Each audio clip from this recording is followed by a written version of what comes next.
Всем привет! Давайте сначала разберем понятие слова постапокалипсис. Постапокалипсис — это жанр научной фантастики, где действия развиваются в мире, пережившем глобальную катастрофу, наводнение, ядерного взрыва, падение астероида и так далее. Постапокалипсис — это тот жанр, который любят многие создатели видеоигр. А то и понятно, ведь в жанре постапокалипсиса можно придумать много чего затягивающего, атмосферного, интересного и захватывающего. А еще если этот постапокалипсис с реалистичной графикой, то от такой игры невозможно оторваться. Вот как раз в данном ролике я хочу привести подборку захватывающих интересных игр с затягивающей атмосферой и реалистичной графикой, которые можно проходить просто сотни часов не отрываясь и гулять по виртуальным опустошенным территориям, где когда-то была жизнь. Так что если вы любите игры данного жанра, то присаживайся поудобнее и приятного тебе просмотра. Надеюсь, тебе понравится. Ну а мы начинаем. Fallout 4 – продолжение одной из лучших игровых серий про постапокалипсис с большим и открытым миром, который богат различными интересными местами, а также как сюжетными, так и побочными заданиями. Одна из моих самых любимых частей Fallout. Игра создана на движке Creative Engine, благодаря которому проект смотрится достаточно реалистично и красиво. События игры происходят в Бостоне спустя 6 лет после событий третьей части игры. В Fallout 4 у нас будет возможность усовершенствовать снаряжение, огнестрельное оружие и арсенал главного героя, а также сможем отстраивать различные поселения, как нам будет угодно. Также в игре мне очень понравилась атмосфера, благодаря которой Fallout 4 можно проходить целыми часами путешествия по пустошам этого игрового мира.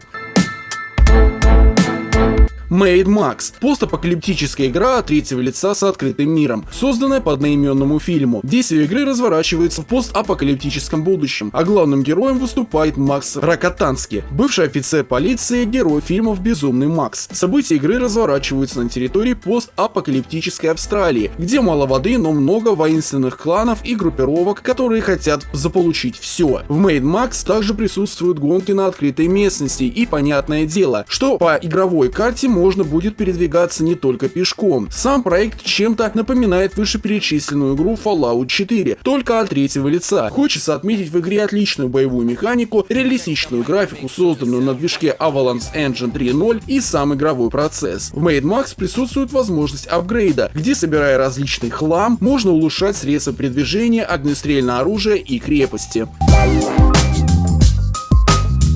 Metro Exodus – это шутер от первого лица с элементами хоррора, который славится своей графикой, реализмом и неплохим сюжетом. У главного героя будет большой выбор арсенального и огнестрельного оружия, которое можно еще и модернизировать, а это в игре мне нравится больше всего. В отличие от Last Light, Exodus предлагает игрокам не просто коридорные локации, но ряд огромных открытых локаций, которые связаны между собой сюжетом. Каждая локация предлагает игрокам свои уникальные испытания, врагов и условия. Кроме того, каждый из них имеет важное влияние на сюжет. Тем не менее, метро не сталкер, поэтому перемещаться по локациям взад-вперед нельзя. Артем может двигаться только вперед по сюжету, поэтому возвращаться на старые локации нельзя. Сюжет Metro Exodus богат различными интересными моментами, которые действительно захватывают дух, и это выделяет игру на фоне похожих игр данного жанра. Например, момент в начале прохождения, где главный герой на паровозе под названием Аврора со своими друзьями, соратниками и женой отправляется в большое путешествие в надежде найти спокойное и тихое место для жизни. Настоятельно рекомендую пройти данный шедевр, так как такие игры выходят нечасто.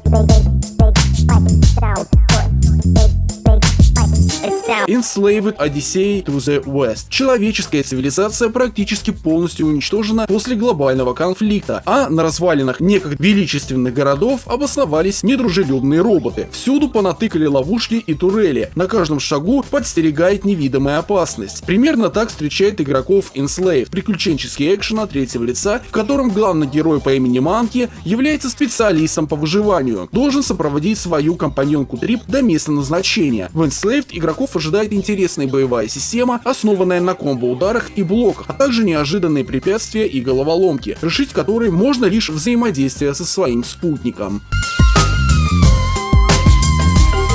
The Division – это динамичный шутер от третьего лица в жанре MMORPG, где действия игры разворачиваются в предапокалиптическом Нью-Йорке. Открытый мир игры богат для исследования. В The Division достаточно реалистичная графика, интересная стилистика, большой выбор модификаций героя и предметов, а также очень хорошо проработанный игровой мир. Проходить проект можно как в одиночку, так и с друзьями по мультиплееру. Пейзажи Нью-Йорка в игре достаточно реалистичные и красивые, где каждая локация интересна по-своему. Благодаря этому The Division ни капли не надоедает в плане прохождения. Мутант Year Zero привлекает внимание в первую очередь благодаря красочным персонажам, брутальным антропоморфным животным, которые пытаются выжить после ядерного апокалипсиса. Собственно, ядерный удар и послужил причиной их мутации, которые, однако, не окончательны, так что игрок сможет открывать новые мутации в дополнение к уже имеющимся. По дороге в Эдем, полумифическое место, где можно получать ответы на все вопросы. Команду из 3 героев ждут сложные тактические бои, разведывательные операции и исследования мира, навсегда избавившего от людей.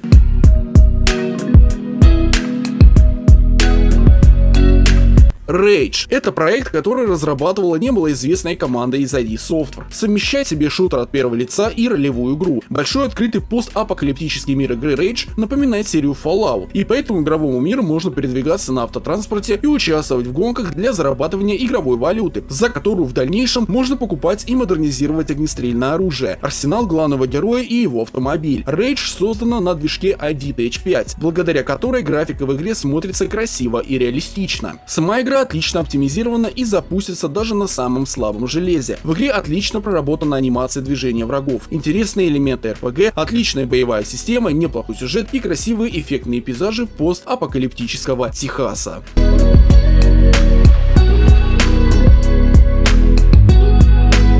Dying Light — моя самая любимая игра в этой подборке. Настоящий постапокалиптический зомби-игровой мир с огромной территорией для исследования, много интересных побочных заданий, разные варианты усовершенствований и создания вспомогательных вещей, а также возможности модернизации способностей главного героя и, конечно же, паркур, который выполнен в игре на все 100%. Прямыми словами, это та игра, которую можно проходить часами. В Dying Light отлично реализовано абсолютно все. Особенно мне нравится, как происходит смена дня и ночи. Кто играл, тот обязательно поймет. Сам игровой мир можно исследовать вдоль и поперек для поиска различных приспособлений и сборов различных припасов. Dying Light очень динамичная игра с непередаваемым паркуром, отличной графикой, интересной боевой механикой, ну и, конечно же, геймплеем.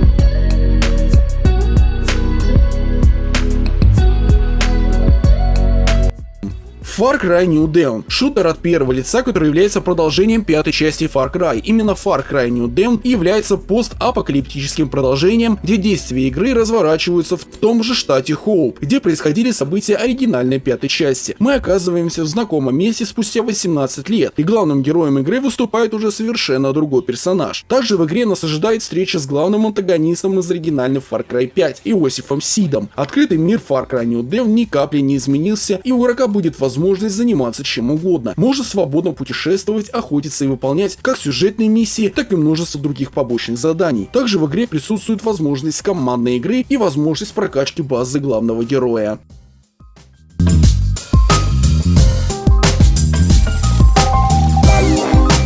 Rage 2 — это вторая часть постапокалиптического шутера от разработчиков ID Software, в которой игроков вновь ждет выжженная пустошь, полная мутантов, монстров и враждебно настроенных людей. События второй части разворачиваются спустя 50 лет после событий первой части Rage в 2185 году. Игрокам предстоит взять на себя роль последнего рейджера Вайнленда по имени Уокер, который противостоит жестокому правительству, подчиняющемуся генералу Кроссу. Игроков ждет огромный бесшовный мир, созданный силами Avalanche Studio, по которому можно перемещаться как на своих двоих, так и на различном транспорте. Мир поделен между различными группировками, большинство из которых к протагонисту враждебны. Для сражений с ними у героя есть богатый выбор вооружения, а также различные нанотритовые способности, которые позволяют уничтожать противников с помощью умений.